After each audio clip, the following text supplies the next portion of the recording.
Hey friends, welcome back to my YouTube channel finance fortune. My name is doctor Hardik Shah. दोस्तों, एक और बेहतरीन stock का एनालिसिस आज आपके साथ शेयर करने वाला हूं। ये वीडियो के अंदर हम बात करने वाले हैं, जैसे कि आप देख रहे हो, कोटक महिंद्रा बैंक के स्टॉक का पूरा डिटेल एनालिसिस आपके साथ ये वीडियो के अंदर शेयर करूंगा। एज यूजुअल पूरा फंडामेंटल एनालिसिस आपके साथ डिस्कशन करने वाला हूं।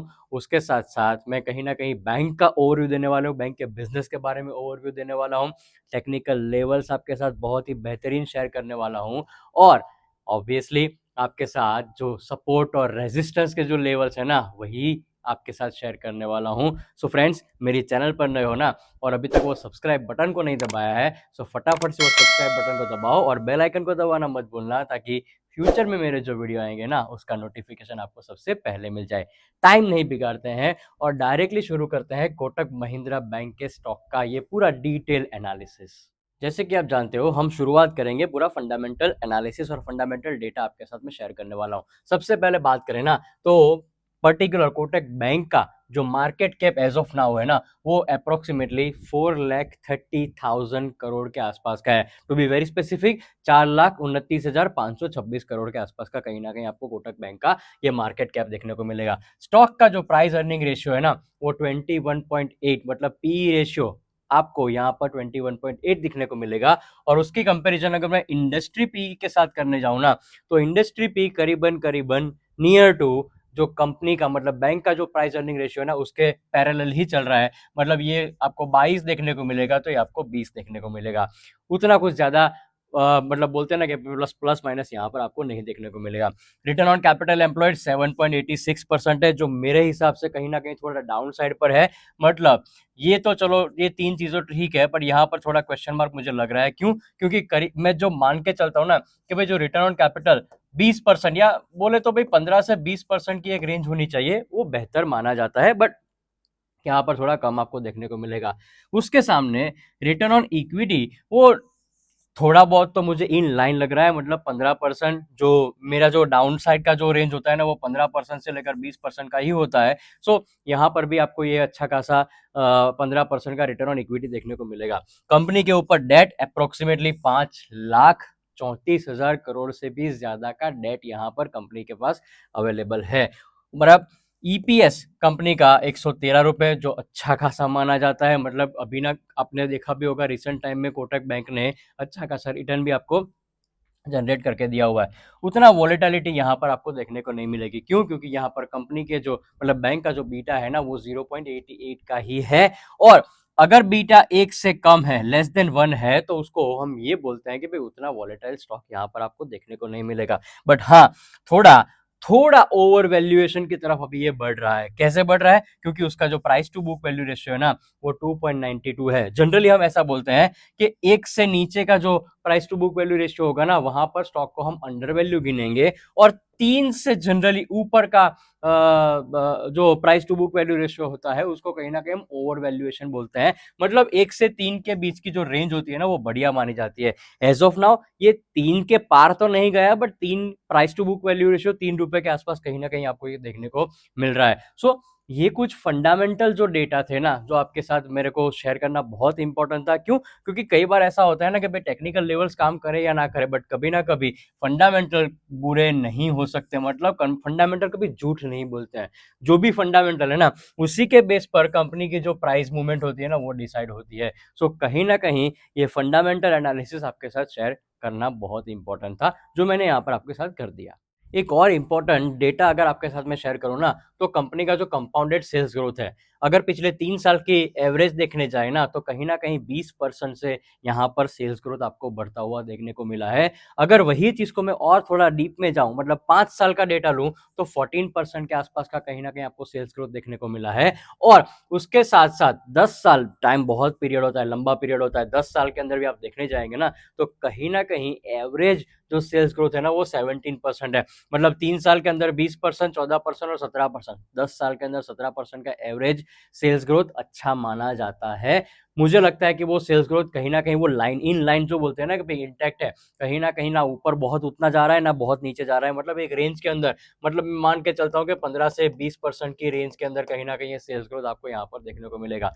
Along with the sales growth, कहीं ना कहीं अगर मैं बात करूँ ना, तो प्रॉफिट मतलब जो शेयर के ऊपर आपको जो गेन होता है, राइट, बेसिकली स्टॉक प्राइस का जो CAGR है वो कितना यहाँ पर निकल के आ रहा है। सो अगर मैं बात करूँ ना, तो पिछले 1 साल के अंदर, जैसे मैंने ऑलरेडी बोला कि अच्छा खासा रिटर्न ऑलरेडी ये पर्टिकुलर बैंक ने दिया हुआ है, राइट। एक अच्छी खासी लोअर बॉटम से ये प्राइस ने बहुत, मतलब ये शेयर ने बहुत अच्छा खासा आपको मोमेंटम दिया हुआ है और अच्छा खासा रिटर्न अभी देखने को मिला है। इसलिए पिछले 1 साल के अंदर तो यहाँ पर आपको 20% का CAGR देखने को मिला है। बट पिछले 3 साल और 5 साल के डेटा लेकर अगर मैं आपके साथ शेयर करूँ ना, तो पिछले 3 साल के अंदर अप्रोक्सीमेटली जो 7% का CAGR है और पिछले 5 साल के अंदर अप्रोक्सीमेटली 9% के CAGR से कहीं न कहीं ये पर्टिकुलर स्टॉक आगे बढ़ रहा है। और जो लॉन्ग टर्म इन्वेस्टर है ना, उनको कहीं न कहीं यहाँ पर 12% का CAGR तो ये पर्टिकुलर स्टॉक के अंदर देखने को मिल रहा है। So as of now CAGR थोड़ा कम है, थोड़ा डाउन साइड पर है, मतलब 12%, 9%, 7%, पर पिछले 1 साल के अंदर आप देखने जाओगे ना, तो बहुत अच्छा खासा मोमेंटम आपको देखने को मिला हुआ है। बहुत अच्छा खासा, मतलब एक अच्छी खासी रैली आपको यहाँ पर कोटक बैंक ने ऑलरेडी दी हुई है as compare to other banks. Other bank के अंदर मैं कंपैरिजन करूँ, इंडसइंड बैंक के कंपैरिजन करूँ, ICICI बैंक के कंपैरिजन करूँ, एक्सिस बैंक के कंपैरिजन करूँ, HDFC बैंक के कंपैरिजन करूँ, जो प्राइवेट सेक्टर के अंदर जो दिग्गज बैंक है ना, उसके मुकाबले में ये पर्टिकुलर बैंक ने पिछले 1 साल के अंदर अच्छा खासा आपको रिटर्न कमा के दिया हुआ है। सो सेल्स ग्रोथ और प्रॉफिट का CAGR आपके साथ मैंने शेयर कर दिया।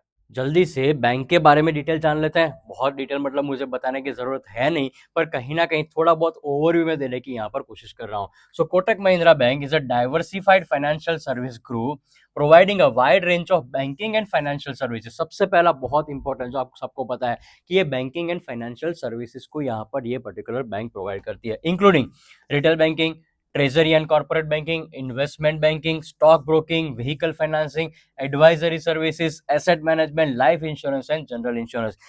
जनरली हम यही बोलते हैं ना कि बैंकिंग और फाइनेंशियल प्रोडक्ट, राइट, मतलब बैंकिंग की अकेले की प्रोडक्ट नहीं है, यहाँ पर सारी फाइनेंशियल प्रोडक्ट के भी यहाँ पर बिजनेस ये पर्टिकुलर बैंक आपको देख करने को मतलब करते हुए देखने को मिल रही है। The company ranks fourth in both deposit and gross advance market share. Market share की बात करें ना, तो चौथा नंबर का मार्केट शेयर ये पर्टिकुलर कंपनी का, ये बैंक का यहाँ पर आपको देखने को मिलेगा। Its security broking business held an 11.8% market share in FY24। जो ब्रोकिंग का जो बिजनेस है ना, कहीं ना कहीं पिछले साल आप देखने जाओगे FY24 के अंदर 11% से ज्यादा का 11.8% का आपको यहाँ पर जो ब्रोकिंग का बिजनेस है वो बढ़ता हुआ देखने को मिलेगा। As well as the asset management business is also having 6.5% market share. Asset management का जो बिजनेस है वो भी 6.5% के आसपास का यहाँ पर आपको देखने को मिल सकता है। कुछ और इंपॉर्टेंट बैंकिंग की बात करो ना, तो देखो ये जो पूरा बैंक है ना, उसका जो बिजनेस सेगमेंट है वो कैसे डिवाइड हुआ है, तो आप देख सकते हो कि मेजर बिजनेस उनका आता है यहाँ पर आपको 28% का। कहां से आ रहा है? इंश्योरेंस का बिजनेस सेगमेंट यहाँ पर 28% के आसपास का है। रिटेल बैंकिंग 27% के आसपास का यहाँ पर आपको बिजनेस सेगमेंट, मतलब ये बैंक का जो बिजनेस है वो देखने को मिलेगा। Corporate as well as wholesale banking का जो बिजनेस है ना, वो 22% के आसपास का है। ट्रेजरी मतलब जो मनी मार्केट इंस्ट्रूमेंट से जुड़े हुए जो धंधे होते हैं, राइट, जो इन्वेस्टमेंट होता है, वहां पर उनका जो बिजनेस वो 11% के आसपास का देखने को मिलेगा। व्हीकल फाइनेंसिंग और ब्रोकिंग का बिजनेस 3% एवरेज देखने जाए तो पूरे पूरे इतने सालों की बात कर रहे हैं। Asset management company, asset management का मतलब AMC की जो बात करते हैं वो 2% का बिजनेस है, और एडवाइजरी और अदर लैंडिंग का कहीं ना कहीं 4% का बिजनेस आपको यहाँ पर देखने को मिलेगा। कुछ और इंपॉर्टेंट बैंकिंग डिटेल की बात करूँ ना मैं आपके साथ, तो देखो यहाँ पर मैंने लिखा हुआ है कि उनका इंटरनेशनल प्रेजेंस, ये खाली इंडिया के अंदर काम नहीं करते हैं, it has a global presence, right. It has a global presence through it's subsidiaries in UK, USA, gulf country के अंदर, सिंगापुर के अंदर, बहुत सारे, मतलब मॉरिशस के अंदर कहीं ना कहीं इनका बैंकिंग का ऑलरेडी जो बिजनेस है वो चल रहा है। उन्होंने अपना पहला इंटरनेशनल ब्रांच 2019 में दुबई के अंदर ओपन किया था। सबसे पहला इंटरनेशनल उनका जो ब्रांच था वो दुबई के अंदर था।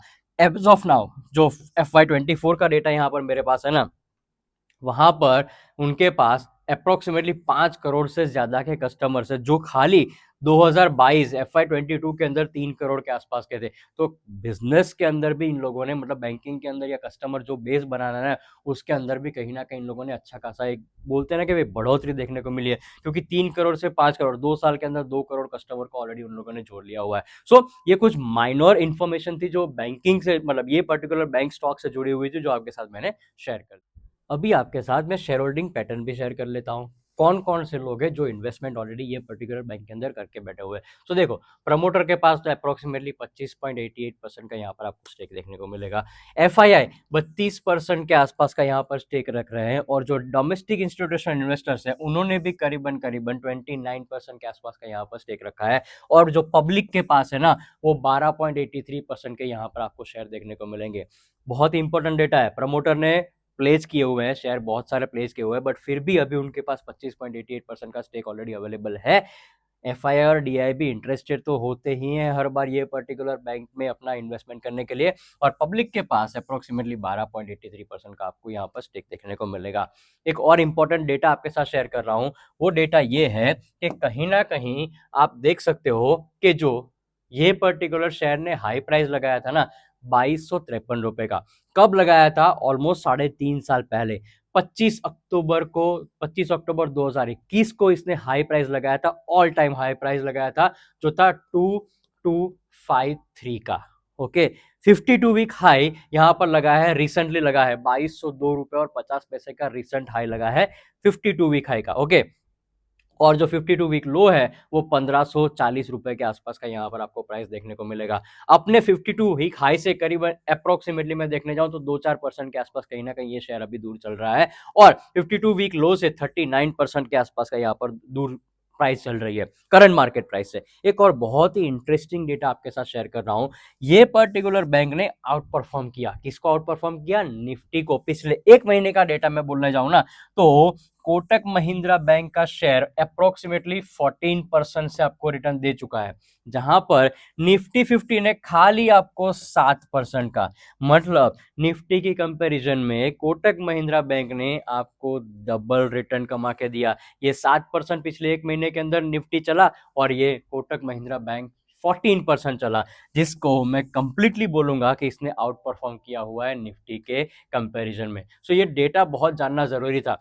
ये 2253 का एक लेवल आपको बहुत अच्छी तरह से नोट करके रखना है। 3.5 साल पहले ये पर्टिकुलर प्राइस आई थी, तो अभी जो करंट मार्केट प्राइस चल रही है ना कहीं उससे एक अच्छा खासा नजदीक ही ब्रेकआउट आने की तैयारी में है। जैसे ही मुझे लगता है कि 2250 या 2260 के आसपास का जो लेवल ब्रेक होगा ना, आपको एक और ऑल टाइम हाई यहाँ पर देखने को मिलेगा, और बहुत जल्दी होने के पूरे चांसेस यहाँ पर मुझे दिख रहे हैं। सो ये कुछ इंपॉर्टेंट डेटा थे जो आपके साथ मैंने शेयर किए। एक और इंपॉर्टेंट डेटा जो कि मैं हमेशा शेयर करता हूं आपके साथ, वो है सीजनलिटी एनालिसिस। सीजनलिटी एनालिसिस ये बोलता है कि अप्रैल महीने के अंदर पिछले 16 साल, मतलब 2009 से लेकर 2009 ऑनवर्ड्स, अप्रैल महीने के अंदर कोटक महिंद्रा बैंक का शेयर खाली 4 साल ऐसा था जहां पर उसने नेगेटिव रिटर्न दिया। 16 में से 4 साल ही ऐसा था जहां पर ये पर्टिकुलर शेयर ने आपको नेगेटिव रिटर्न दिया हुआ है। पर 16 में से 12 साल ऐसे थे, 2009 से लेकर 16 में से 12 साल ऐसे थे जिसने कंसिस्टेंटली अप्रैल महीने के अंदर आउट परफॉर्म किया हुआ है। Outperform in the sense positive return ही दिया हुआ है। सो एक बोलते हैं ना कि भाई पास्ट ऑब्वियसली आगे बढ़ सकता है, पास्ट अगेन फ्यूचर को रिफ्लेक्ट कर सकता है कि नहीं कर सकता। मेरा तो मानना यही है कि अगर 75% का पॉजिटिव रेशियो है अप्रैल महीने के अंदर, तो मैं तो ये पर्टिकुलर स्टॉक के अंदर बुलिश हो सकता हूं ऑब्वियसली, क्योंकि मुझे लगता है कि अप्रैल महीने के अंदर ये स्टॉक एक अच्छा खासा आपको रिटर्न कमाने की पूरी ताकत यहाँ पर रखता है। क्यों? क्योंकि एक अच्छा खासा क्वार्टरली जो फोर्थ क्वार्टर का और ईयरली रिजल्ट भी यहाँ पर बैंक देने वाली है। सो उसके बेस पर भी मुझे लगता है कि अच्छा खासा आउट परफॉर्म यहाँ पर ये पर्टिकुलर शेयर कर सकता है।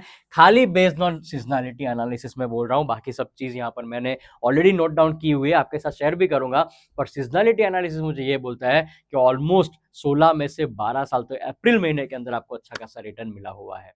चलिए अब सीधा टेक्निकल लेवल्स आपके साथ शेयर करता हूं। सबसे पहले मुझे यहाँ पर जो रेजिस्टेंस दिख रहा है ना, सबसे पहला रेजिस्टेंस मुझे यहाँ पर दिख रहा है वो 2210 रुपए के आसपास का मुझे यहाँ पर रेजिस्टेंस दिख रहा है। जो करंट मार्केट प्राइस है वहां से लेकर मैं बोल रहा हूँ कि 2210 रुपए के आसपास का पहला रेजिस्टेंस है। और तो दूसरा रेजिस्टेंस जो ऑल टाइम हाई जो कंपनी ने बैंक ने लगाया था 2253 रुपए का, वही एक रेजिस्टेंस है, वहीं से एक रिवर्सल आने के पूरे चांसेस है। अगर ये 2253 मतलब मैं मान के चलता हूं कि 2260-70 के आसपास कहीं ना कहीं इसने होल्ड किया, ब्रेकआउट दिया है पर होल्ड कर रहा है ना, तो आराम से ये पर्टिकुलर शेयर 2400 के लेवल आपको आराम से दिखाने की पूरे दमखम रखता है।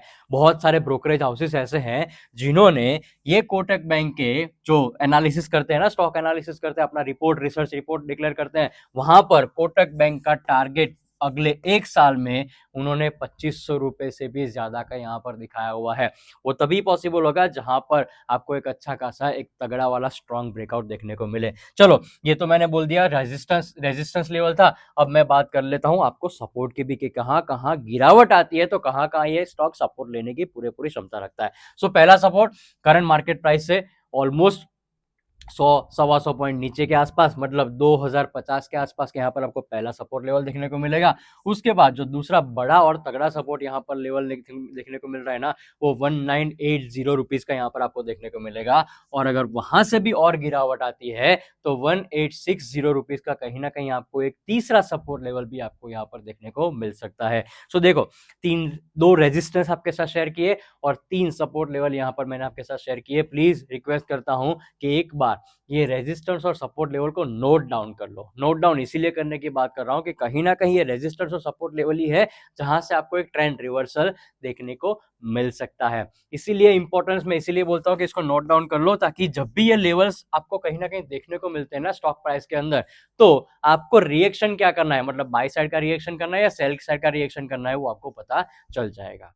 फ्रेंड्स, आई होप ये वीडियो आपको अच्छा लगा है। वीडियो अच्छा लगा है ना, तो एक लाइक बटन प्लीज बनता है, क्योंकि मैंने बहुत ही मेहनत से ये पूरे डेटा निकाले हुए हैं, पूरा एनालिसिस आपके साथ शेयर किया है, रेजिस्टेंस लेवल और सपोर्ट लेवल आपके साथ निकाल के लेके आया हूं। इसीलिए बोलता हूं कि एक मेहनत के लिए तो आपको ये लाइक बनता ही है। और हो सके उतने लोगों के साथ ये वीडियो को शेयर कर दो, अपने फ्रेंड्स के साथ, अपने फैमिली मेंबर के साथ, ताकि जो लोग कोटक महिंद्रा बैंक के स्टॉक के अंदर इंटरेस्टेड है ना, उनको पता चल जाए कि भाई बैंक की हालत क्या है और आगे क्या हो सकता है। Friends, thank you so much for watching my video. Thank you very much.